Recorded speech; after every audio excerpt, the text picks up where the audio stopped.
கர்த்தருடைய பரிசுத்த நாமத்திற்கு ஸ்தோத்திரம்.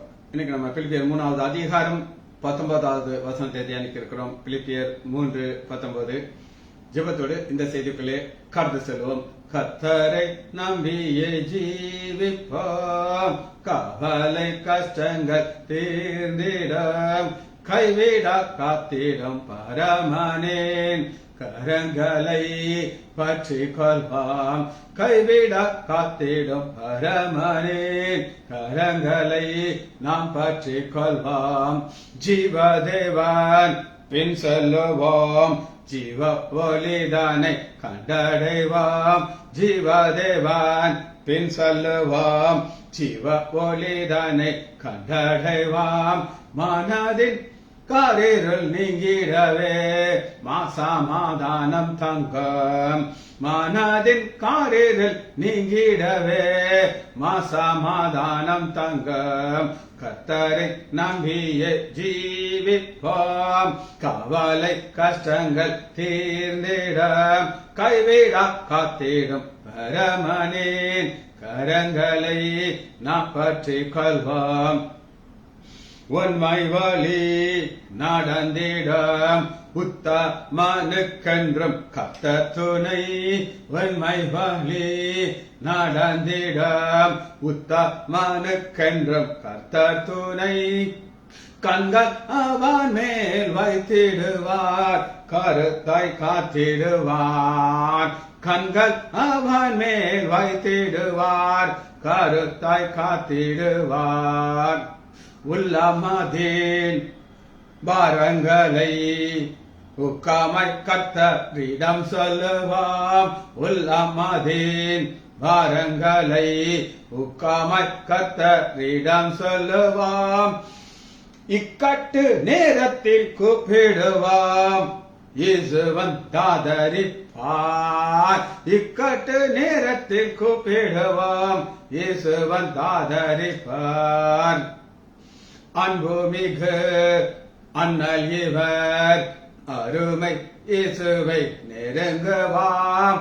அன்பு மிகு அண்ணல் இவர் அருமை இயேசுவை நெருங்குவாம்.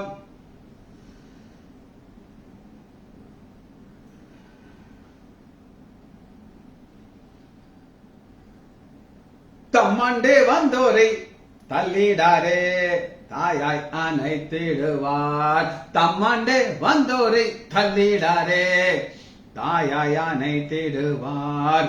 இயேசுவின் நாமத்தினாலே ஜெபங்களின் பிதாவே, ஆமென்.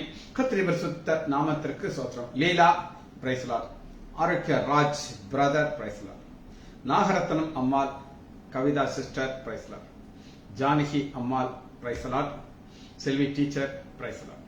சரி, இப்ப நம்ம செய்திக்குள்ளே கடந்து சிவகாமி சிஸ்டர் எங்க ஸ்விம்மிங் டீச்சருடைய வீட்டுக்காரமா பிரைஸ் லார்ட். நீங்க பிலிப்பியர் 3வது அதிகாரம் 19வது வசனத்தை நம்ம தியானிக்க இருக்கிறோம். பிலிப்பியர் 3:19. ரெண்டு கூட்டத்தார பார்க்கணும். பைபிள் எப்பவுமே ரெண்டா டிவைட் பண்ணும், கி மு கிபி. நம்முடைய ஆண்டவராகிய இயேசு கிறிஸ்து பிறந்தனால இந்த உலகம் ரெண்டா பிரிக்கப்படுகிறது, கிறிஸ்துவுக்கு முன் கிறிஸ்துவுக்கு பின். நம்பர் 1. இந்த வேதம் எப்படி பிடிக்குன்னா உலகத்தை ரெண்டா பிடிக்கும், பாவி பரிசுத்தவான். பாவத்துல வாழ்கிற மக்கள் எல்லாமே ஒரு நாள் பரிசுத்தவான்களா மாற்றுகிறார். ஆனால் டிவைட் பாவி பரிசுத்தவான்கள். பரலோக ராஜ்யம் நரகம் ரெண்டா டிவைட் ஆகுது. அதான் இன்னைக்கு பார்க்கணும், ரெண்டா டிவைட் ஆகுது. பாத்தீங்கன்னா பிலிப்பியர் 3வது அதிகாரம் அவர்களுடைய முடிவு அழிவு. பாண்டாசெல்லாம் அநேகர் வேறு விதமாக நடக்கிறார். மெஜாரிட்டி அப்படிங்கிறத பார்க்கும்போது நம்மளாம் மைனாரிட்டி. மைனாரிட்டி நம்பர்ல கிடையாது. உலகத்துல எல்லாரும் ஆண்டவரை ஏற்றுக்கொள்ள முடியாது. ஒரு ஆழமான சத்தியம். ஆண்டவர் முன் குறிக்கிறார். என்னுடைய வாழ்க்கையில எனக்கும் ஆண்டவருக்கு சம்மதமே கிடையாது. ஒரே ஒரு வாழ்க்கையில என்னுடைய நோக்கம் என்னன்னா அனுபவி ராஜா, அனுபவி ஜாலியா இருக்கு. ஆனா இப்ப பயத்தோடு இருக்கிறேன். இங்க திருவனந்தபுரத்துல வந்திருக்கேன். இந்த திருவனந்தபுரத்துக்கு வந்ததுல இருந்து நான் வெளியவே போக மாட்டேன். ஸ்விம்மிங் பூல் இருக்கு, ஸ்விம் பண்ணுவேன். ஜிம் இருக்கு, எக்ஸசைஸ் பண்ணுவேன். ரூம்ல இருப்பேன், நகரவே மாட்டேன். டாக்டர்மா ஜாலியா ஊருக்கு சுத்திட்டு வருவா, சுத்திட்டு எனக்கு சாப்பாடு வாங்கிட்டு வருவா. காலு வெளியே வைக்க மாட்டேன். பழைய சுஜிதா இருந்தானா இந்த திருவனந்தபுரத்தை ஒரு சுத்திட்டு வந்திருப்பேன். எங்க போவேன்னு எனக்கே தெரியாது. அப்ப 2 கூட்டத்தார். ஒரு கூட்டத்தார் நம்ம பார்க்கிறோம், அது நாம் 20 நம்முடைய குடியிருப்பு. 19 அவர்களுடைய முடிவு. இந்த முடிவுங்கிறதுக்கு ஒரு கிரேக்க வார்த்தையை நம்ம பார்க்கிறோம், டெலாஸ். டெலாஸ், டெல்டாஸ், TELOS. இதான் ஆண்டவராகிய இயேசு கிறிஸ்து எல்லாம் முடிந்தது, டெல்ஸ்டாய் அப்படின்னு பார்க்கணும் கிரேக்க வார்த்தை. இந்த முடிவு என்னன்னா ஒரு நாள் முடியுங்க. நைட்ல நம்ம படுக்கும்போது முடியுதாங்க நாள், காலையில் இருந்துச்சு. ஒரு வருஷம் முடியுது, அடுத்த வருஷம் தொடங்குது. ஒருத்தருடைய வாழ்க்கை டிஃபரெண்ட் பாதைகளை போகும். சிறு குழந்தைங்கிற ஒரு முடிவு அது கொஞ்சம் பெரிய பையனா இருக்கு. இந்த பெரிய பையன் அடோலசன்ட் அப்படிங்கிற ஒரு ஸ்டேஜ், வாலிபன். வாலிபன்ல இருந்து அவனுடைய திருமங்கிற வாழ்க்கை. அந்த வாலிபன்கிற நேரத்தில் இதெல்லாம் முடிஞ்சு போச்சு. குழந்தை முடிஞ்சு போச்சு, விடலைங்கிற பாயசம் முடிஞ்சு போச்சு, அது முடிஞ்சிச்சு. ஆனா அடுத்து திருமணம். திருமணத்துல அது ஒரு சிக்கலான காரணம். என்னுடைய தகப்பனார் டாக்டர் ஹெச் லைசாண்டர் இந்த திருமணத்தை குறித்து ஒரு அருமையான கதை சொல்லுவார்.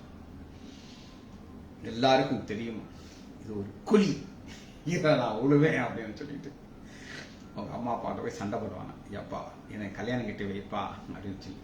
ஏன்டா கொஞ்ச நாளைக்கு சந்தோஷம் வேண்டாம், அம்மா எனக்கு கல்யாணம் கட்டணும்ப்பான்னு சண்டை போடுவேன். கடைசியில் பார்த்தீங்கன்னா கல்யாணம் கட்டிட்டு அப்பாவை சண்டை, ஏன்ப்பா நீ கல்யாணம் கட்டி கொடுத்த அப்படின்னு சொல்லி டீச்சர் கரெக்டாக போட்டு. இது ஒரு திருமண வாழ்க்கை. அங்க பல காரியங்கள் ஆரம்பிக்கும். உங்களது சந்ததி உருவாகும். சந்ததி உருவாகி இன்று ஜேடன் என்னுடைய 2வது பேரனுடைய பிறந்த நாள். 2வது பேரனுடைய பிறந்த நாளும் 2வது மகளுடைய திருமண நாள் ஒன்று. ஜனவரி 10ஆம் தேதி 2வது மகள் சிக்கு சந்தீப் திருமணம் நடக்குது. அதே நாள்ல 2வது பேரன் பிறக்கிறான். இதெல்லாம் ஆண்டவர் பட்ட கால்குலேஷன். இதை நான் ஒருத்தர் எக்ஸ்பிளைன் பண்ணும்போது அதனால நைஸா கேட்கறாரு, சார் இது சிசரினா நார்மல் டெலிவரியா, போயா நார்மல் டெலிவரியா அப்படின்னு சொல்றோம். மக்களுக்கு நம்ப முடியாது, இதெல்லாம் எப்படியா முடியும், ஆனா முடியும், ஆண்டவரால் தான் முடியும், அப்படியே கொண்டு போறாரு. நான் இப்ப என்ன சொல்றேன், முடிவுங்கிற ஒரே காரியத்தை சொல்லி கொடுத்துருக்கேன். திருமணம் இதுல என்ன முடியுது, சந்தோஷம் முடியுது நீங்க சொல்லாதீங்க, அது வேற. ஆனா உங்களுடைய சந்ததி ஆரம்பிக்குது, ஆண்டவர் உங்களுடைய சந்ததியை உருவாக்குறோம். அடுத்த திருமணம் வாழ்க்கை போயிட்டு இருக்குது. கணவன் மனைவி 2 பேர், யாராவது ஒருடைய மரணம் வரும். என்னுடைய பார்வையில் இந்த மரணங்கிறது என்ன அப்படின்னு நீங்க கேட்டீங்கன்னா, இந்த உலக வாழ்க்கையை நம்ம முடிக்கிறோம், பரலோக ராஜ்யத்துக்குள்ள ஏற்றோம், இதாங்க. அதனால பாத்தீங்கன்னா பிலிப்பியர் 3வது அதிகாரம் 20 நம்முடைய குடியிருப்பு பரலோகத்தில் இருக்குது. அந்த பரலோகங்கிற ஒரு என்ட்ரிக்குள்ள போறதற்கு இந்த உலக பிரகாரமான வாழ்க்கை முடியணும். இது முடிந்து நம்ம அங்க ஸ்டார்ட் பண்றோம். அப்ப முடிந்ததுங்கிறதுக்கு பல வகையான காரியங்களை உலகத்துல பார்க்கணும். ஆனா இப்ப நாங்க பாக்குறது முடிவு என்னன்னா அல்டிமேட் டிஸ்டனி. இங்கிலீஷ்ல அல்டிமேட் டிஸ்டனி அப்படின்னா இந்த ஒரு நாள் முடியறது, ஒரு நம்மளுடைய வாழ்க்கையில ஸ்டேஜஸ், அது கிடையாது. அல்டிமேட் டிஸ்டனி. இப்ப ஒவ்வொருத்தருடைய வாழ்க்கையிலையும் ஒரு டிஸ்டனி அப்படின்னு அவங்க ஃபிக்ஸ் பண்ணி வச்சுப்பாங்க. இது என்னுடைய நோக்கம், இப்படி நான் செய்யணும், இது நான் என்னுடைய ஆசை அப்படின்னு சொல்லி. ஒவ்வொருத்தருக்கும் ஒரு வித்தியாசமான ஆசையில வாழ்க்கை இருக்காங்க. என்னுடைய மனைவியுடைய தம்பி, அவர் ஒரு டென்டிஸ்ட், டாக்டர், பல் டாக்டர். நாங்க சாபு அப்படின்னு கூப்பிட்டோம். அவர் பேர் மனோஜ், டாக்டர் மனோஜ். எக்ஸலண்ட். எனக்கு ஒரு பல்ல அவர் தான் ஃபிக்ஸ் பண்ணி கொடுத்தாரு, முன்னாடி இருக்க பல்ல அவர் தான் ஃபிக்ஸ் பண்ணி கொடுத்தாரு. அவருக்கு என்ன டெஸ்டினி அப்படின்னு கேட்டீங்கன்னா, ஒரு புல்லட் வாங்கியிருக்காரு. ஒண்ணு 4 புல்லட் வச்சிருக்காரு. 4 புல்லட்டை பார்த்தா எனக்கு தலை சுத்திடுச்சு. இப்போ அவருக்கு ஒரு டூர் மாதிரி கிளம்புறாங்க. இங்க ஆரம்பிக்கிறாங்க, ராமேஸ்வரத்துக்கு போறாங்க. ராமேஸ்வரத்துல இருந்து கேரளாக்கு ஏதோ ஒரு ரூம், ஏதோ ஒரு எனக்கு தெரியாமல் பாலக்காடு, அப்படியே ஒரு சுத்தி 4 நாள் அவங்க புல்லட்லயே போய் திரும்ப திருவனந்தபுரத்துக்கு சேர்ந்துறாங்க. இப்படி பல வகையான டூர்கள் அவங்க போய்கிட்டே இருக்கிறாங்க. இப்ப அவங்களுக்கு என்ன ஆசைன்னா, நான் நினைப்பேன் அந்த புல்லட்ல உட்கார்ந்துக்கிட்டு ஓட்டிட்டு இருக்கும், கை வலிக்கும், குறுக்கு வலிக்கும், எல்லாமே வலிக்கும், கீழே விழுந்தா சிக்கல். ஆனா அவங்களுக்கு அல்டிமேட் அவங்களுக்கு என்னன்னா இந்த மாதிரி டூர்ல போயிட்டே இருக்கும். சரி, அது அவர்களுடைய வாஞ்சை. சரி, இப்ப அந்த வசனத்தை நான் வாசிக்கிறேன். பிலிப்பியர் 3வது அதிகாரம் 19 வசனம். அவர்களுடைய முடிவு அழிவு, அவருடைய தேவன் வயிறு, அவருடைய மகிமை, அவருடைய லட்சை, அவர்கள் பூமிக்கு அடுத்தவர்களை சிந்திக்கிறார். முடிவு அழிவு. இங்க எங்க போய் அவங்க அழிய போறார்கள் அப்படின்னு நீங்க கேட்டீங்கன்னா, அதை நம்முடைய ஆண்டவராக இயேசு கிறிஸ்து அவங்க எங்க போய் அழிய போறார்கள் சொல்லி மத்தேயு 25வது அதிகாரம் கடைசி வசனம். முடிவு இதான். உலக மக்கள் எல்லாருடைய முடிவு இங்குள்ளதான் இருக்கும். அந்தபடியே இவர்கள் நித்திய ஆக்கினை அடையும், நீதிமான்களோ நித்திய ஜீவனை அடையும். ஒரு கூட்டத்தார் நித்திய ஆக்கினை தண்டனை நரகம். இந்த நரகங்கிறத அநேகர் நம்ப மாட்டாங்க. அப்படி ஒன்று இருக்கா? நீ போய் பார்த்தையா? ஒரு நடந்த சம்பவத்தை நான் உங்களுக்கு சொல்றேன். உண்மையிலே நடந்த சம்பவம், கற்பனை கதை கிடையாது. ஒரு இன்ஜினியர், அவர் சுரங்க இன்ஜினியர், டனல்ஸ், அவர்களுக்கு பயங்கர நாலேஜ் இருக்கும். எந்த டைரக்ஷன்ல போகணும், எப்படி போனா அதுக்குள்ள எந்த தாது பொருள் கிடைக்கும், அவங்க எக்ஸ்பர்ட். அவர் ஆண்டவரை அறியாத ஒரு மனிதர், நாஸ்திகன். அவருடைய மனைவி பக்கா கிறிஸ்தவ, ஜெபிக்கும், வேதவாசிக்கும். இவர் கிண்டல் அடிப்பார் பக்கத்தில் உட்காந்துக்கிட்டு. அது அவருக்கு ஒரு டைம் பாஸ். அம்மா கண்டுக்கிறாரு, நீ என்னன்னாலும் சொல்லு, நான் இதைத்தான் நான் செய்வேன் அப்படின்னு சொல்லி. ஒரு நாள் ரொம்ப கவலையில் உட்காந்துருக்காரு, சோகமா இருக்காரு. அப்ப அந்த இன்ஜினியர் மனைவி கேட்குது, ஏங்க ஒரே கவலையா இருக்கீங்க? ஏமா, நாங்க போற டைரக்ஷன்ல எங்களுக்கு தாது பொருள்லாம் காலியா போச்சு. இப்ப நாங்க டைரக்ஷன் மாத்தணும், வேற டைரக்ஷன்ல போகணும். ஆனா அதுல கொஞ்சம் தூரத்துல ஒரு பெரிய ஒரு லேக் இருக்கு. நாங்க மட்டும் லேசா தப்பு உண்டாக்கிட்டோம்னா அந்த லேக்கு தண்ணி இருக்குள்ள வந்து நாங்க அத்தனை வருஷத்துக்கு. ஆனா அந்த டைரக்ஷன்ல தான் தாது பொருள் இருக்கு. அதுல மட்டும் எங்களுக்கு சக்சஸ் ஆனா நாங்க பில்லியனரா மாறிடுவோம் அப்படிங்கிறாரு. ஆனா எனக்கு ரொம்ப யோசனையா இருக்கு. நம்ம உயிரோட விளையாடுகிறோமே, ஏன் உயிர் மட்டும் கிடையாது, எத்தனையோ ஆயிரக்கணக்கான உயிர் செத்து போயிடும் அப்படின்னு சொல்லி சொல்லுது. நீங்க ஜோம் பண்ணிட்டு இருக்கேன் நானு, நீங்க ப்ரொசீட் பண்ணுங்க. அவரு நினைச்ச மாதிரியே தண்ணி அடிச்சுட்டு உள்ள வருது. எல்லாம் மறைச்சிட்டாங்க. இவருடைய சரீரத்தை போஸ்ட்மார்ட்டத்தை கொண்டு போறாங்க. டாக்டர் சர்டிஃபை பண்றாரு, இது இஸ் டெட் அப்படின்னு சொல்லி பெட்டியில வச்சு அடக்கம் பண்ண கொண்டு போயிட்டு இருக்காங்க. டக்குன்னு ஒரு கிளையில அந்த பெட்டி தட்டுது. அவர் எந்திரிச்சு உட்காந்துட்டார். யோசிச்சுவாங்க, மறித்தட்டேன்னு சொல்லி டாக்டர் சர்டிஃபிகேட் கொடுத்தாரு. இவர் எந்திரிச்சு உட்கார்றாரு. அப்ப அவர் சொல்லுகிறார், உங்களுக்கு என்னுடைய மரணம் தான் தெரியும், நான் உயிரோட வந்தது இது கூட நடந்த சம்பவத்தை உங்களுக்கு நான் சொல்றேன் அப்படின்னு சொல்லி இவர் சொல்றாரு. தண்ணி உள்ள உடனே நாங்க மறிக்கிறோம். இவருடைய ஆத்மா என்னை விட்டு வெளியே வந்து, அப்ப கருப்பா பயங்கரமான உருவம் வந்து என்னை தர இழுத்துட்டு போகுது. அப்ப நான் சொல்றேன், என்னையெல்லாம் நரகத்தை கொண்டு போக முடியாது, என் மனைவி ஜெபம் பண்ணிட்டு இருக்கான்னு சொல்றேன். மனைவி ஜெபம் பண்ணா அவ பரலோகமா, நீ வா இழுத்துட்டு போட்டான். போனா ஒரு பெரிய ஒரு மலை இருக்கான், அதுல ஒரு ஓப்பனிங்க போய் பொத்துன உள்ளதுக்கு போட்டாங்க. போனா லட்சக்கணக்கான ஆத்மாக்கள் நரகத்துல கிடக்கு. இதான் நரகங்கிறது அவங்க அப்பதான் தெரியுது. வேதனையான இடம், வேதனையான இடம். ஐயோ, என் மனைவி எத்தனை தடவை சொன்னா நரகம் இருக்கு இருக்கு, நான் தானே நம்பாம இருந்துட்டேன் அப்படின்னு சொன்னேன். கடைசியில ஒரு திடீர்னு ஒரு ஒயிட் கலர்ல ஒருத்தர் தோன்றான். ஒயிட் கலர் வெள்ளையில அவரை பார்த்தோன்னா அந்த பிசாசனம் அலையில் அடிச்சு ஓடுதான். அப்படியே இந்த இன்ஜினியர் பக்கத்தில் வர்றாராம், கரங்களை அப்படி நீட்டுறாராம், கரத்தில் ஏறி உட்கார்ந்து போகிறாராம், ஏறி உட்கார்றாராம். I am giving a second chance, ரெண்டாவது உனக்கு தருணம் கொடுக்குறேன். இன்னைக்கு உலகத்துல மக்கள் நரகம் இல்லைன்னு நினைக்கிறாங்க. நீ திரும்ப நீ உலகத்தை காமிக்கிறேன், நீ மக்களுக்கு சொல்லணும் நரகம் இருக்குதுங்கிறத நீ ப்ரூவ் பண்ணணும் அப்படின்னு சொல்லி. இதுக்காகத்தான் நான் இந்த பூமிக்கு செகண்ட் டைம் வந்திருக்கேன் அப்படின்னு சொன்னாரு. ஆனால் இது எல்லாத்துக்கும் இந்த சான்ஸ் கிடைக்காது. மத்திய 25வது அதிகாரம் 46. அந்தப்படி, இந்த அந்தப்படிங்கிறது நம்ம ஃபுல்லா வாசிக்க முடியாது. ஓடிப்போய் உலகத்துல நீங்க வாழ்வது எப்படி வாழணும்னு சொல்லி ஆண்டவர் எதிர்பார்க்கிறார். ஏழைகளுக்கு உதவி செய்யணும், பசியா இருந்தேன் எனக்கு போஜனம் கொடுத்துருக்கு, வஸ்திரம் இல்லாமல் இருந்தேன் வஸ்திரம் கொடுத்துருக்கு. அப்ப ஒரு சிறிய ஒரு முடியாத ஒருத்தர் நீங்க ஹெல்ப் பண்ணீங்கன்னா அது ஆண்டவராக இயேசு கிறிஸ்துவுக்கு ஹெல்ப் பண்ற மாதிரி. எனக்கு ரொம்ப பிடிக்கும். நமக்கு ஆண்டவர் நிறைய சான்சஸ் கொடுப்பார். ஒருத்தவங்க கஷ்டத்துல இருக்காங்க, பிரச்சனையில் இருக்காங்க, அவங்களுக்கு உங்களால் முடிந்த போது நீங்க செய்யணும். சரி, அப்ப செய்யும் போது நீதிமான்களோ நித்திய ஜீவனை அறிவார்கள். அப்ப இந்த வசனம் என்ன சொல்லுதுன்னா அவர்களுடைய முடிவு அழிவு.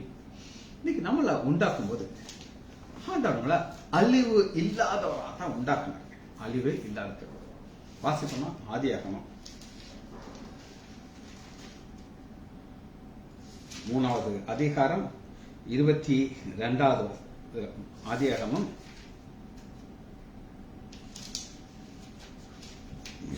1வது அதிகாரம் 26வது வசனத்துல, பின்பு தேவன் நமது சாயலாகவும் நமது ரூபத்திலிருந்து, சாயல் ரூபம், எஸ், சாயல் ரூபத்தை ஆண்டவர் கொடுக்கிறார். யாருக்கு கொடுக்கிறார்? அவர் உண்டாக்குன மனிதனுக்கு உண்டாக்கி இந்த பூமியில அவர்களை வாழ அனுமதிக்கிறார். 2வது அதிகாரத்துல அவர்களுடைய வாழ்க்கை எப்படி இருந்துச்சுன்னா பாவமே இல்லாத ஒரு வாழ்க்கை 2வது அதிகாரத்துல. ஆனா 3வது அதிகாரத்துல பாவம் உள்ள பிரவேசித்துருச்சு. பாவம் உள்ள பிரவேசித்ததுனால என்ன நடந்தது அப்படின்னு கேட்டீங்கன்னா 3வது அதிகாரம் 22வது வசனத்துல ஒரு அழிவே இல்லாத ஒரு மனிதனை ஆண்டவர் அழிவுக்குள்ள அனுப்புகிறார். அழிவே இல்லை, கிரியேஷன்ல அவனுக்கு ஒரு நித்திய ஜீவனோட தான் பேக்கேஜ் அனுப்புறாரு. பின்பு தேவனாகிய கர்த்தர், இதோ மனுஷன் நன்மை தீமை அறியத்தக்கதாக நாகி நம்மில் ஒருவனை போல் நம்மில். அப்ப நம்மில் யாரு? பிதாவாகிய தேவன், குமாரனா இயேசு கிறிஸ்து, நம்மில் புளோரல். அவன் இப்பொழுதும் தன் கையை நீட்டி, இப்படின்னா இப்ப என் கை இந்த அளவுக்கு நீட்டாம இருக்கு, இந்த செல்போன் நான் ஒரு ஸ்டாண்ட்ல வச்சிருக்கிறேன், அந்த மாதிரிதான் அந்த பழம், ஜீவ விருட்சத்தின் பழம். அப்ப நன்மை தீமை அறியத்தக்க பழம் தான் புசிக்கக்கூடாது, புசிச்சுட்டான். இப்ப அடுத்து இவன் கையை நீட்டி ஜீவ விருட்சத்தின் கனியை புசிச்சுட்டான்னா என் நித்தியத்தை கொடுப்பான். அந்த நித்தியத்துக்கு எப்படி இருப்பான்? பாவியா இருந்திருப்பான், அழிய முடியாது. ஆனால் ஆண்டவர் பார்த்தாரு, இவன் கையை பிடிக்கிறது கூடாதுன்னு சொல்லி இவனை துரத்தி விட்டுட்டார். இவர்கள் நாம் எப்படி இருந்தோம் அப்படின்னா அழியாமை உடையவர்களாக இருந்தோம். அழியாமை. ஆனா அழியாமையா இருந்த நம்மள எப்படி நம்ம பார்க்கிறோம் அப்படின்னு கேட்டீங்கன்னா 1 கொரிந்தியர் 15வது அதிகாரத்துல அழியாமை, 1 கொரிந்தியர் 15வது அதிகாரம் 53வது வசனம், அழிவுள்ளதாகிய இது. இப்ப நீங்க பார்க்கிற இந்த சரீரம் அழிவுள்ளது. உண்டாக்கும் போது அழிவு இல்லாததா உண்டாக்குனாரு. பாவம் உள்ள பிரவேசிச்சிருச்சு. பாவம் உள்ள பிரவேசித்தனால அழிவுள்ளதாக மாறிடுச்சு. அழிவுள்ளதாகிய இது இந்த சரீரம் அழியாமையும் சாவுக்கு எதுவான இது சாவாமையும் தந்து. அழியாமை, சாவாமை, இந்த 2 வார்த்தை நம்ம தியானிக்கிறோம். இந்த சரீரம் பாவத்தினால உண்டான சரீரம், பாவ சுபாவத்துடைய சரீரம் மாறணும். அழியாமை, சாவாமை. அது எப்படி அப்படின்னு கேட்டீங்கன்னா வாசிப்போமா? 45வது வசனம். அந்தபடியே முந்தின மனுஷனாகிய ஆதாம். ஆதாம் யார் அப்படின்னு கேட்டீங்கன்னா ஆண்டவர் உண்டு பண்ண கிரியேட்டட் மேன். ஆண்டவர் தனக்கு ஒரு பிளான் வச்சிருக்காரு. இப்ப நம்ம ஒரு பில்டிங் கட்ட போறோம். இந்த பில்டிங் கட்டுறதுக்கு இப்ப லேட்டஸ்டா என்ன டெக்னாலஜினா, எங்க இன்ஜினியர் சொல்றாரு சேட்டலைட். அப்படி சேட்டலைட்னா என்னங்க, நம்ம பயங்கர பில்லில் போட போறாரோ அப்படின்னு சேட்டலைட் யூனிட் இருக்கு சார். அதுல இருந்து நம்ம பிளாட் எவ்வளோன்னு அது கரெக்டா கொடுத்துருவோம். சரி, ஏதோ செய்யுங்க அப்படின்னாச்சு. அப்ப ஒரு பிளான், பில்டிங் கட்டுறதுக்கு ஒரு பிளான் போட்டு நம்ம அந்த பிளான் போடும்போது அதை மாத்திக்கலாம். இது இப்படி செய்வோம், அப்படி செய்வோம், எல்லாம் அசைச்சு ரைட் ஃபைனல் பண்ண பிறகு அதை மாற்றக்கூடாது. ஒரு சிலர் என்ன செய்வாங்க அப்படின்னு கேட்டீங்கன்னா அவங்களுக்கு ஒரு கன்ஃபியூஷன்லேயே இருப்பாங்க. பில்டிங் கெட்டிக்கிட்டே இருக்கும்போது இது இப்படி மாத்துறாங்க, அது இப்படி மாத்துறாங்க, ஆக மொத்தத்துட்டு ஓடிக்கிட்டே இருக்கும். ஆனா இது பிளான், ஆண்டவர் பிளான் போட்டார். ஆதாம்ங்கிற ஒரு மனிதன், இப்ப நீங்க பாக்குறீங்க, ஒரு 32 வயது ஒரு மனிதனுக்கு எப்படி இருக்கும் அது மாதிரி உண்டாக்கிட்டார். மண்ணில் உண்டாக்குறாரு. அவர் நாசில் சுவாசத்தை ஊதுறாரு. ஊத்துன உடனே அது ஜீவ ஆத்மா அசைய ஆரம்பிக்கும். அசையும் போது ஆண்டோடைய ஜீவன் அவனுக்குள்ள வந்துருச்சு. அதைத்தான் நம்ம பார்க்கிறோம். 45. அந்தபடியே முந்தின மனுஷன் ஆதாம் ஜீவ ஆத்மா, ஜீவன் பிளஸ் ஆத்மா. பிந்தின ஆதாம் உயிர்ப்பிக்கிற ஆவியான. பிந்தின ஆதாம் முதல் ஆதாம் நோக்கம் ஃபெயிலியர் ஆயிடுச்சு. என்ன ஃபெயிலியர் ஆயிடுச்சு? பாவத்தோட வாழ்க்கை வந்துருச்சு. பிந்தின ஆதாமாகிய ஆண்டவராகிய இயேசு கிறிஸ்து அவருக்கு என்னெல்லாம் இருந்துச்சுன்னா, அவர் பாவம் செய்யவில்லை, அவருக்குள்ள பாவம் இல்லை. அவர் சேலஞ்ச் பண்றாரு, என்னிடத்துல பாவம் உண்டு என்று சொல்லப்படும். அப்படி பாவமே இல்லாத ஒரு வாழ்க்கையை வாழ்ந்தவர் என்ன செய்தாரு அப்படின்னு கேட்டீங்கன்னா, 46 ஆகிலும் ஆவிக்குரிய சரீரம். ரெண்டு சரீரம்.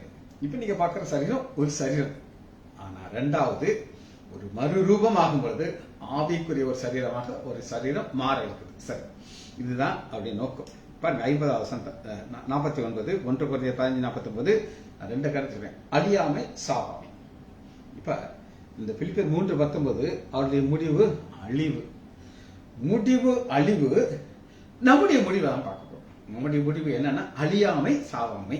ரெண்டு மை, கண்மை கிடையாது. அழியா மாய், அழியாது. சாவா மை, சாகாது. இது நித்திய ஜீவன்.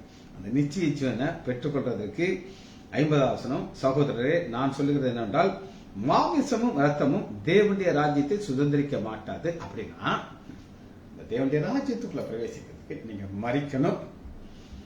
அழிவுள்ளது, அழியாமை. நம்முடைய சரீரம் அழிவுள்ளது. இப்ப சில காரியங்கள், ஒரு மீன் இருக்கு, இந்த மீனை தண்ணியில் இருந்து வெளியே கூட செத்து போயிருக்கும். ஸ்விம்மிங் நான் கற்றுக்கொண்டிருக்கிறேன். ஸ்விம்மிங் ஒரு சம்பவத்தை நான் சொல்றேன். என்னுடைய சார் சதீஷ் சார், அவரு நான் ஸ்விம்மிங் போகும்போது, அதாவது 9 அடி டெப்த் இருக்கும், என்னை பக்கத்தில் வச்சிருப்பாரு, என் கூட தான் இருப்பாரு. நான் ஸ்விம் பண்ணிட்டு ஒரு இடத்துல போய் நின்றுக்கிடுவோம். நான் சொல்லுவாரு, சார் நம்பர் 4க்கு போயிடுவோம் சார் அப்படின்னு. சார் 4 ரொம்ப கஷ்டம் சார், சரி 3 அப்படி நாங்கள் ஸ்விம் பண்ணிட்டு இருக்கோம். ஒரு நாள் என்ன நடந்துச்சு அப்படின்னு கேட்டீங்கன்னா, இந்த குட்டி குட்டி பிள்ளைகள்லாம் ஸ்விம் பண்ணிட்டு இருக்கோம். இவர் என் கிட்ட தான் நிக்கிறாப்புல இருக்கும். கண்ணெல்லாம் பார்த்தீங்கன்னா அப்படியே பார்த்துட்டு தான் இருப்பார். நமக்கு தெரியாது, அவருக்கு பார்க்குற பார்வையே தெரியாது. திடீர்னு பார்த்தீங்கன்னா, சார் ஒரு செகண்ட் சொல்லிட்டு டப்பால போறோம், டான் டான் டான் டான் போய் ஒரு குட்டி பிள்ளை அப்படியே உள்ள முங்கிக்கிட்டு இருக்குது. எத்தனையோ பிள்ளைய ஸ்விம் பண்ணிட்டு இருக்குது, ஆனா ஒண்ணு திணறி உள்ள போகுது. இவர் போய் டப்போக்குன்னு தூக்கிட்டு வெளியில விட்டுட்டார். அந்த குட்டி பிள்ளையுடைய மேடம் வெளியில நின்றுட்டு இருக்கு. அதுதான் ஜம்ப் பண்ணி உள்ள போய் காப்பாத்திருக்கணும். இதுக்கு நான் சொல்றேன் அப்படின்னு கேட்டீங்கன்னா, இந்த அழியாமை சாவாமை. குட்டி பொண்ணு சாரு பார்க்கலைன்னா அது சாவாமையில் சாத்து போயிருப்பாரு. அது போல நம்மள ஆண்டவர் கண்ணோக்கி பார்த்து இது அழியாமைக்குள்ள போய் சேரது வரை நம்ம என்ன செய்யணும், அப்படியே பாதுகாத்து கொண்டு வரணும்னு சொல்லி அவர் சொல்றாரு. பாருங்க 51 இதோ ஒரு ரகசியத்தை உங்களுக்கு அறிவிக்கிறேன், நாம் எல்லோரும் நித்திரையார்கள் ஆகிலும் கடைசி எக்காலம் துதிக்கும் போது ஒரு நிமிஷத்திலே இமைப்பொழுதிலே நாம் எல்லாம் மறுரூபம் ஆக்கப்படுகிறோம். சரி, இதுதான் ஆண்டவர் வைத்திருக்கிற ஒரு பிளான். இந்த பிளானுக்கு எப்படி இந்த பிளான் அப்ளை ஆகுது அப்படின்னு கேட்டீங்கன்னா, யார் மூலமாக நமக்கு அழியாமையும் சாவாமையும் கிடைக்குதுன்னா, ரோமர் 5:17 அல்லாமலும் ஒருவனுடைய மீறுதல்னாலே, ஆதாம் ஒரு மனிதனுடைய மீறுதலானது இது கங்கிட்டு போக கூடாது, அவன் மீறிட்டான். மீறுதல்னாலே அவன் ஒருவன் மூலமாக மரணம் ஆண்டு கொண்டிருக்க. ஆண்டு கொண்டு ரூல் இது சந்ததியில் வருது. எப்படி அப்படின்னு கேட்டீங்கன்னா, ஒரு டாக்டராக நான் சொல்றேன், ஒரு பேஷண்ட் சுகர் வந்துருச்சு, டயபெட்டிஸ். அவங்கள்ட்ட கேட்போம், உங்க அப்பாவுக்கு இருந்துச்சா அம்மாவுக்கு இருந்துச்சான்னு சொல்லி. இங்க கேட்கலாம், ஏன் நான் வைத்தியம் பார்க்கறது என்னையும் எதுக்கு எங்க அப்பா. அந்த அப்பா அம்மாவுக்கு டயபெட்டிஸ் இருந்தானா பையனுக்கு கரெக்டான 35-40 ஆட்டோமேட்டிக்கா வந்துடும். இதான் ஜெனட்டிக் நான் சொல்றேன். சாபம், பாவம், நோய் எல்லாமே ஜெனட்டிக்கா தான். இதை நான் சொல்லல, மருத்துவம் சொல்லுது. அதுபோல ஒருவன் மூலமாய் மரணம் ஆண்டு கொண்டு ரூல் பண்ணுது. ஆளுக்கு நீ போ வா, அதான் ரூலிங். கிருபையின் பரிபூரணத்தை, கிருபையின் பரிபூரணம், அதாவது கிருபையின் பரிபூர்ணம்னா ஆண்டவர் கிருபையை கொடுக்கிறாரு, அதை பரிபூர்ணமா கொடுக்கிறாரு. அதைத்தான் நித்திய புரியுதாங்க. அழிவுள்ளாக நம்ம அழியாமை பெற்றுக்கொள்றதுக்கு பாயிண்ட் நம்பர் 1 கிருபையின் பரிபூரணத்தையும் நீதியின் ஈவையும். நீதியின் ஈவின் பரிபூர்ணம். நீதியின் ஈவன் பரிபூர்ணம் அப்படின்னா என்ன அர்த்தம் அப்படின்னு கேட்டீங்கன்னா, நம்முடைய பிதாவாகிய தேவன் ஜஸ்ட் காட், நீதியின் தேவன். ஒரு பாவம் செய்தா தண்டனை பெற்றுத்தான் ஆகணும், அது ஆப்ஷனே கிடையாது. புரியுதாங்க? பாவத்துக்கு தண்டனை கிடைக்கும், தண்டனை கிடைக்கும், பனிஷ்மெண்ட் கிடைக்கும். ஆனா அவர் என்ன பண்ணினார் அப்படின்னு கேட்டீங்கன்னா, தன்னுடைய குமாரனை அனுப்பிட்டார், பாவமே இல்லாத அனுப்பிட்டார். இவர் என்ன செய்யறாரு அப்படின்னு கேட்டீங்கன்னா, நம்முடைய பாவத்தை அவர் மேல ஏற்றுக்கொள்கிறார். அவர் மேல் பாவத்தை ஏற்றுக்கொள்வதற்கு அவருக்கு என்ன இருக்கக்கூடாது, பாவம் இருக்கக்கூடாது. அதனால அவர் பாவம் செய்யவில்லை. வசனம் காமிச்சிட்டேன், பாவம் அவருக்குள்ளே இல்லை. அவர் சொல்லுகிறார், என்னிடத்துல பாவம் ஒன்று நம்மளால சொல்ல முடியும் கிடையாது. பாவமே இல்லாத ஒருத்தர் நம்முடைய பாவத்தை அவர் மேல ஏற்றுக்கொள்ளுங்க. ஒரு உதாரணத்துக்கு மரியாள் அப்படின்னு ஒரு பொண்ணு இருக்காங்க. அவ யார் அப்படின்னு நீங்க கேட்டீங்கன்னா, எங்க சீனியர் ஸ்டாஃப், எனவே தம்பிட்ட ஒரு க்ளோஸா இருப்பாங்க. இப்போ ஒரு பொண்ணு தெர்மாமீட்டர் உடச்சிட்டான்னு வச்சுக்கோங்க. உடச்ச உடனே அவ போய் கேட்டானா அவளுக்கு ஒரு ஒரு ஃபைன் போடுவார் என் தம்பி. ஆனா மரியாள் போய், சார் நான் ஒரு தெர்மாமீட்டர் உடைச்சிட்டேன் சார். உடைச்சிட்டியா? மரியாளுக்கு தந்தாங்க ஃப்ரெண்ட் அவர். சரி இந்த ஃபைன் பண்ண சைன் பண்ணி கொடுத்துரு. இவன் வந்து என்ன செய்றா, நீ உடைச்ச, ஆனா அந்த தண்டனை நான் ஏற்று, நான் உடைக்கல, நான் உடைச்சதாக சொல்லி போமா, இனி உடைக்காத பாருங்க. ஒரு மரியாதை ஒரு மீடியேட்டர் இருக்கும்போது அவளால் இதைத்தான் செய்ய முடியும், பாவத்தை ஏற்றுக்கொள்ள முடியாது. அப்ப நம்முடைய ஆண்டவராகிய இயேசு கிறிஸ்து இதைத்தான் செய்கிறார். நீதியின் ஈவின் பரிபூரணத்தையும் பெற்றுக் கொள்ளுகிறார்கள், இயேசு கிறிஸ்து என்னும் ஒருவராலே ஜீவனை அடைந்தார்கள். இங்கதான் நம்ம பார்க்கணும். இப்ப இது சிலுவையில நடக்கிற காரியம். இந்த சிலுவைக்கு இவர்கள் பயணிகள். ஆனா இந்த சிலுவையெல்லாம் முடியாது. முடிஞ்சு என்ன நடக்குது அப்படின்னு கேட்டீங்கன்னா, லூக்கா 23வது அதிகாரத்துல சிலுவையில் என்ன நடந்தது அப்படின்னு நான் காட்டணும்.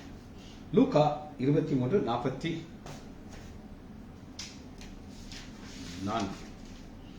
அப்பொழுது ஏறக்குறைய 6ஆம் மணி நேரம் இருந்து 9ஆம் மணி நேரம், 6 to 9, பூமி எங்கும் அந்த எருசலேம்னு போடலங்க, நல்லா கேட்டுக்கணும், இஸ்ரேல் தேசம் போடல, பூமி எங்கும் எல்லா பூமியில் இருக்கிற எல்லாம் அந்தகாரமாக என்ன அர்த்தம்னா, அங்க ஒரு சம்பவம் நடக்குது.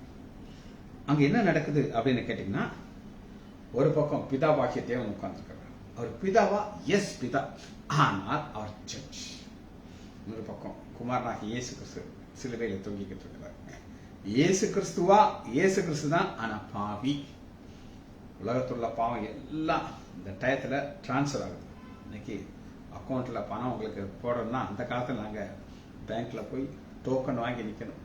இப்ப அப்படி கிடையாது. உனக்கு அனுப்பணுமா, ஜிபே இருக்காயா உனக்கு, ஆடி ரூபா போதே. அதுபோல அந்த காலத்துல எல்லாருடைய பாவமும் டிரான்ஸ்பர் ஆகி ஆண்டவராகி இயேசு கிறிஸ்து மேல வந்துச்சு. அப்ப உலகத்தின் பாவத்தை சுமக்க வந்த தேவாட்டத்தை வந்துச்சு. நமக்கு என்ன கிடையாது, பாவம் கிடையாது. ஆனால் நமக்கு என்ன கிடைச்சு, நித்திய ஜீவன் வந்துச்சு. இதுதான் அவருடைய இது. இப்ப சில காரியத்தை பார்த்து இதை முடிக்க இருக்கிறோம். 19வது வசனத்துல அவர்களுடைய வயிறு தேவன். இங்கிலீஷ்ல வேற வார்த்தை இருக்கு. அது என்ன வார்த்தைன்னா appetite, APPETITE, பசி, சரீர பசி. அந்த பசிங்கிறதுக்கு கிரேக்க வார்த்தை என்ன கொடுத்தா கலிலா, KAI, KLILIA, கலிலா, KAILIA, கலிலா.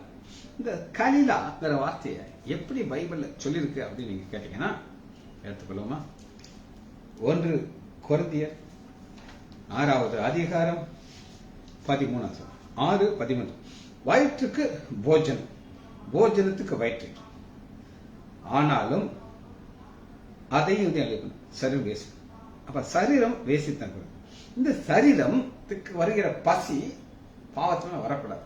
ஏன் வரக்கூடாது அப்படி கேட்டீங்கன்னா, வேசித்தனத்துக்கு விலகி ஓடுங்கள்.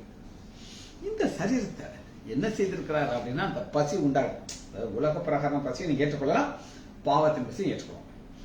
20 கிரியத்திற்கு கொல்லப்பட்டீர்கள், ஆகையால் தேவனுக்கு உடையவர்களாகி உங்கள் சரீரத்தினாலும் உங்கள் ஆவினாலும் தேவனை மகிமைப்படுத்தும். பசி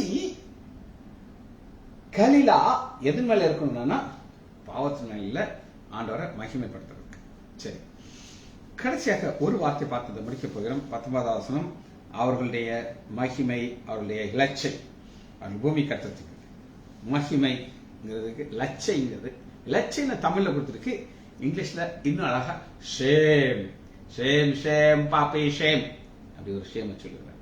இந்த ஷேம் என்ன அப்படின்னு கேட்டீங்கன்னா 3வது அதிகாரம் 8வது வசனம், லட்சை கர்த்தரை அறிகிற அறிவின் மேன்மைக்காக எல்லாவற்றையும் நஷ்டம், எல்லாமே எனது நஷ்டம். எனக்கு ஏன் நஷ்டம் அப்படின்னு சொல்றாரு அப்படின்னு கேட்டீங்கன்னா, இங்க ஒரு ஷேம், இந்த ஒரு ஷேமான வாழ்க்கையை குறுந்து சொல்ற மக்கள் வாழ்ந்தாங்க. 1 கொரிந்தியர் 5வது அதிகாரம் 1 வசனத்துல, உங்களுக்குள்ளே விபச்சாரம் உண்டு என்று ஒரு மோசமான ஒரு விபச்சார வாழ்க்கையை வாழ்ந்துட்டு இருக்கிறாங்க. காரணம் என்ன அப்படின்னு கேட்டீங்கன்னா, அவங்க இந்த சரீரத்தை சந்தோஷத்துக்காக செலவழிக்கிறாங்க. ஷேம் அப்படின்னு சொல்றாங்க. அவர்கள் பூமிக்கு அறுத்தவர்களை சிந்திக்கிறார்கள். பூமிக்கு அறுத்தவர்களை சிந்திக்கிறார்கள் அப்படின்னா என்ன அர்த்தம்னா, வாசிப்போம்னா யாக்கோபு 4வது அதிகாரம்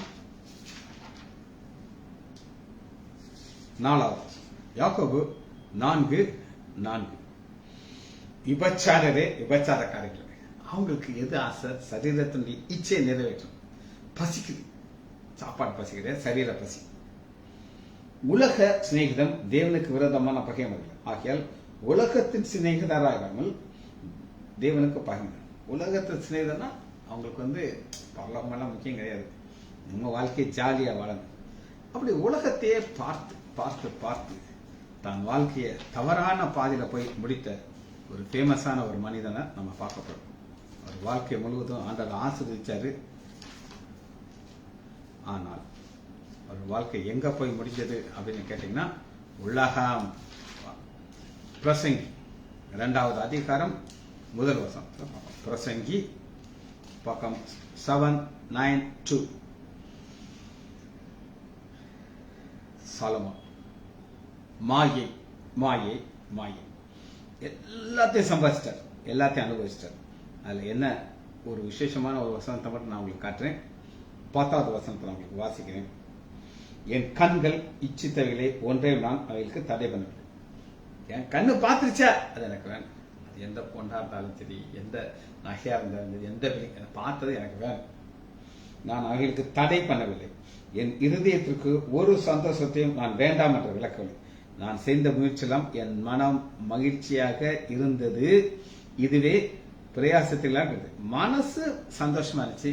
ஆனா கொஞ்சம் மாயை மாயை மாயை. ஒரே ஒரு வசனத்தை காமிச்சு நம்ம முடிக்கப்படும். 25வது வசனம், என்னை பார்க்கிலும், நான் தான் மேக்சிமம் அனுபவிச்சிருக்கேன். என்னை பார்க்கிலும் சம்பிரதாயமாய் சாப்பிட்டவன் யார்? எனக்கு சாப்பாடு இல்லை நான் சொல்லுவேன். ஆனா ரொம்ப காஷியஸா சாப்பிட்டது வெயிட் போடக்கூடாது. சிலர்லாம் பார்த்தீங்கன்னா புதுக்கு நடக்க முடியாது. கையெல்லாம் பார்த்தீங்கன்னா தாசாய்ச்சில் இருக்கும். ஆனா சாப்பிட்டது பார்க்கல. இங்கிலீஷ்ல ஒரே ஒரு வார்த்தையை நான் சொல்லி முடிக்கிறேன். Who can have enjoyment? நான் அனுபவித்ததை வேற யாரும் அனுபவிச்சான்னு. ஆனா இவருடைய முடிவு என்ன அப்படின்னு கேட்டீங்கன்னா, எபிரேயர் 11வது அதிகாரம் விசுவாச வீரர் பட்டியலக்கம் அனுபவிச்சாரு, இல்லை நான் சொல்லல. ஆனா முடிவு பரலோகம் கிடையாது. ஜெபிச்சு முடிப்போம். மகா இரக்கமும் கிருபையுள்ள பிதாவே, துதிக்கிறோம் ஐயா. ஒரு மகிழ்ச்சியான வாழ்க்கை எங்களுக்கு தந்திருக்கிறீர்கள் ஐயா. தகுதி இல்லாத எங்களுக்கு எத்தனையோ கிருபைகளை தந்து ஆஸ்வதிக்கிறீர்கள் ஐயா. பரிபூரணத்தின் ஈவு எல்லாம் எங்களால் நினைத்து பார்க்க முடியாத காரியங்கள் ஐயா. ஆனால் நீர்கள் மேல் இறக்கப்பட்டு தந்த ஒவ்வொரு ஆசீர்வாதங்களுக்கு நன்றி ராஜா. பிள்ளைகளை என் ஆண்டவராகிய இயேசு கிறிஸ்துவின் நாமத்தினாலே ஆசீர்வதிக்கிறேன். இயேசுவின் நாமத்தினாலே ஜெபங்களின் பிதாவே. ஆமேன், ஆமேன், ஆமேன்.